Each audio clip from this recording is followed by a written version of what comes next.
जोबोद गोजोनदों आं गोलाव समनि उनाव जों बेयाव बाहागो लाफैदों दा नैबे 23 बोसोरसोला जथुम्मा बेयाव दिनै मोजाङैनो बिथांमोना गेवलां मेल बे गेवलां मेलाव दिनै गोबां बाथ्राया बेयाव बेरखांदों आरो दुलाराय बर' फरायसा आफाद हिसाबै दिनैबो जोंनि जिनिखि संग्राम जोंनि जिनिखि माहारि दाफुंनांगौनि जि खामानि बेयो दिनैसिमबो जाफुङाखै बिटिआर एकर्डआ जानायनि उनाव जों बयबो सानदोंमोन जोंनि दुलाराय बर' फरायसा आफादनि बिबाना एसे रेजें जासिगोन खिन्थु रेजें जायाखै दिनैसिमबो सोलोंथाइनि जोंनि रांखान्थि जौगानायनि समाज बेबस्थायाव जोंहा जि गुलाय गुजाय बेखौ जोंहा दिनै सुस्रांनांगौनि जि बिबान बे बिबाना दिनैसिमबो दङ दा बेखायनो आं आसा थिदों जे दुलाराय बर' फरायसा आफादा जिरायनायनि हयथ' सम गैया दिनैसिमबो जोङो माहारि दाफुंनायनि जि खामानि आरो फारफ्रोमबो बिथिङाव जोंहा दिनै माने लिडारशिपखौ लानानै दुलाराय बर' फरायसा आफादा खामानि मावनांगौनि जि बिबान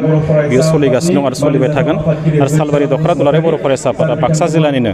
मोनसे गोख्रों बेयो माने फरायसा आफाद माने बेयो जोंनि आनसलिक कमिटि जों बेखौ बुंनांगोन दा बे हिसाबै नैबे ओनसोलखौ लानानै जोंनि नैबे दख'रा आफादा जिखिनि खामानि दङ दुलाराय बर' फरायसा आफादनि जि एजेन्डा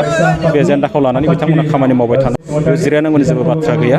आरो दुलाराय बर' फरायसा आफादनि बिबानखौ जों जुदि मोजाङै मावनो हायोब्ला रायजो राजानि जि खामानि मावनायानो बे जायो आरो बेजोंनो लोगोसे जोंनि साफ्रोमबो जोंनि जि मावथि बिथांमोना गावनि केरियारखौबो मोजाङै दानानै लानो हायो आं बेखौ नुदों आरो जोंबो दुलाराय बर' फरायसा आफादा गोलाव सम खामानि मावबोनानै बे मोन्दांथिखौनो जों मोनबोदों दा बेनि थाखायनो आङो बेखौनो खावलायनो सानदों जे दुलाराय बर' फरायसा आफादनि साफ्रोमबो जोंनि दख'रानि बिबानगिरिफ्रा जोंनि सोलोंथाइ जोंनि रांखान्थि जौगानाय जोंनि समाज बेबस्थायाव माने माखासे जिनिखि जेंना बेखौ सुस्रांनाय बेजों लोगोसे जोंनि हाबा हारिमु बेखौ लानानै जों गोख्रों खामानि मावनांगौ आरो रायजो राजानि गेजेराव हाबनानै बिथांमोननि मोनफा मोनफा जे जेंना बे जेंनाखौ बुजिनानै बे जेंनाफोरखौ सुस्रांनांगौनि जि बिबान बेखौ लानांगौ बेजों लोगोसे आं बेखौनो खावलायगोन जोंनि उन्दै उन्दै गथ'फोर दा जोंनि लाइमोनफोरखौ लानानै जोंनि समाज बेबस्थायाव माखासे जेंना जों सोरजिनायखौ नुदों जे बिथांमोननि जिनिखि बेसेननि जि सोलोंथाइ बे बेसेननि सोलोंथाइ जिखुनु मरेल जि एडुकेसन दा बेखौ जाहाथे जों बारायनो हायो दा बेनि थाखाय मोनसे आबहावाखौ दुलाराय बर' फरायसा आफादा जोङो बेयाव बिबानखौ रुजुनानै खामानि मावनांगौ आरो मोनफ्रोमबो समाज बेबस्थायाव थानाय धोरोमारि गौथुमफोरखौ लानानै बेखौ सावरायनांगौ जे गंफ्रोमबो न'खरनि जोंनि फरायसाफ्रा जाहाथे सामाजिक बेसेन सुबुं दारानि बेसेन आरो मानसिया मानसिनि प्रति जि बिबान बे बिबानखौ जाहाथे बयबो साफ्रोमबो गथ'फोरा जाहाथे रुजुननो हायो बेनि थाखाय माखासे एजेन्डा लानानै खामानि मावनांगौ आं दिनै बेखौनो नुदों जों दुलाराय बर' फरायसा आफादखौ गारनानै फैदोंब्लाबो खामानि मावनाया फ्राय एखे नाथाय बेयाव माखासे जोङो दुलाराय बर' फरायसा आफादाव जि मोनसे इन्डिपेन्डेन्सलि जों मावोमोन मोनसे साधीन सिटिया मन'भाबजों खामानि मावोमोन खिन्थु सरकाराव माखासे लिमिटेसन थायो जों बेयाव फैनानै जेखौ जों सानजोबबाबो जों हाया आरो रायजो राजानि एक्सपेक्टेसना जोबोद हाई आरो जोबोद लुबैनाया जोबोद बारा आरो बे रायजो राजानि जे एक्सपेक्टेसन जों बेखौ मालाबाबो मोनसे सरकारनि मोनसे पदआव थानानै बेखौ मालाबाबो सुफुंनो हाया नाथाय जों दिनैसिमबो बेखौनो नायदों जे बर'नि जिथु मेन स्ट्रिम बे मेन स्ट्रिमखौ लानानै जोङो दुलाराय बर' फरायसा आफादाव जेरैबायदि सानबोदोंमोन जेरैबायदि दुलाराय बर' फरायसा आफादाव थानानै जि खामानिखौ मावबोनो नाजादोंमोन जों दिनै बेखौ सरकाराव थानानै जों बेखौ मावनो थाखाय सानफा एफा जों बेखौनो नाजाबाय थादों जे माखासे जोङो दिनै मिन्थिगौ जे बर' समाज बेबस्थायाव गोबां जेंना दङ आरो बे जेंनाफोरखौ सुस्रांनांगौ जायोब्ला दिनै जोंनि बादि फिसा मोनसे काउन्सिल बे काउन्सिलजोंबो दिनै जों हाजोबा मोनसे समावनो जों हाजोबनाय नङा खिन्थु आंनियाव मोनसे फोथायनाय दङ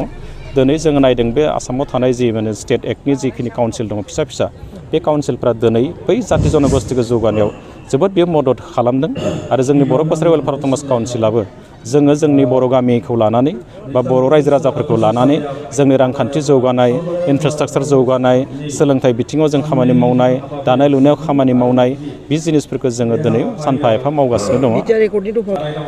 बिटिआर एकर्डनि जिखिनि दफा दङ बेखौ जों भारत सरकारनिफ्राय जेरैबायदि आसा खालामदोंमोन आसाम सरकारनिफ्राय जेरैबायदि आसा खालामदोंमोन बेयो दाबो प्रसेसआवनो दङ बियो माने खुब लेहेम जादों आं बेखौनो खावलायगोन आसाम सरकार भारत सरकारखौ जे बिटिआर एकर्डनि जि स्पिरिट बै दफाफोरखौ जों मोनफा मोनफा बेखौ मावफुंनांगौ आरो बेखौ मावफुंब्लासो जोंनि जि गुबै थांखिमोन बिटिआर एकर्डनि बेयाव गोजोन लाबोनाय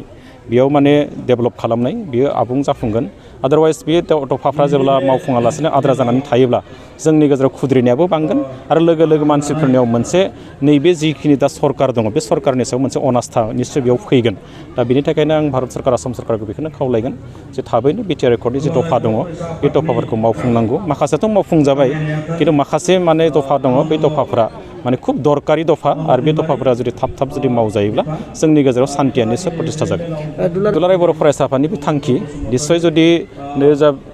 माने 24 मायथाइनि सिगाङाव जुदि जायाबा बिथाङा जि बुंदों हयथ' बे दुलाराय बर' फरायसा आफादनि बिथांमोननि सिद्धान्त जागोन आरो बे मथेनो हयथ' निस्सय रायजो राजाखौ लानानै हयथ' बे जि थांखि डेलिगेटआव हयथ' निस्सय नाजावजागोन बियो केबिनेटआव नाजावजागोन बियो दा बियो दुलाराय बर' फरायसा आफादनि आखायाव थाबाय खिन्थु जोंनियाबो बेनो लुबैनाया जे भारत सरकार आसाम सरकारा थाबैनो जाहाथे बिटिआर रेकर्डनि दफाफोरखौ बेखौ मावफुंना होनांगौ आरो बेखौ मावफुंना होब्लासो जे बिटिआर रेकर्डखौ दाफुंनायनि आसल जि ओंथि आरो आसल जि जोंनो सान्थि प्रतिष्ठा खालामनो नागिरनाय बेयो हयथ' बियो रोखा जागोन आरो बेखौ जों जेरै लुबैदोंमोन बेखौ मोननो हागोन बेखिनिखौ हास्थायनाय थाबाय आं बेखौनो खावलायनो सानगोन बे फेग्रा मुवा बाहायनायखौ जों दिनै बारायनायखौ नुदों बे ड्राग्सनि जुमाइनि दा बेखौ खमायनांगौ जायोब्ला जोंनि जेनिखि सामाजिक संगठनफोर दङ माहारियारि आफादफोर दङ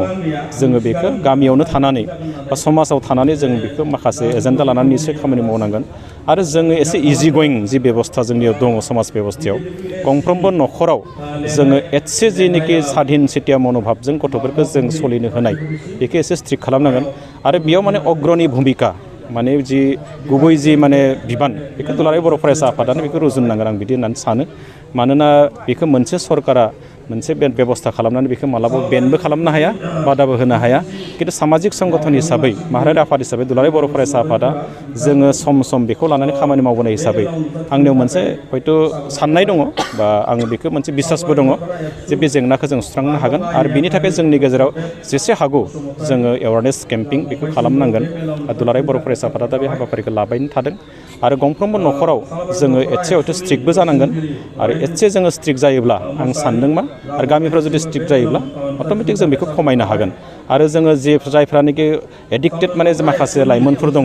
बे लाइमोनफोरनि थाखाय जोङो मा मेजार लानो हायो बे मेजारफोरनि थाखाय हयथ' जोङो मोनसे एवारनेसखौ निस्सय लाबोनांगोन आरो होमबानो हयथ' आं सानदों जे बे लासै लासै खमिलांगोन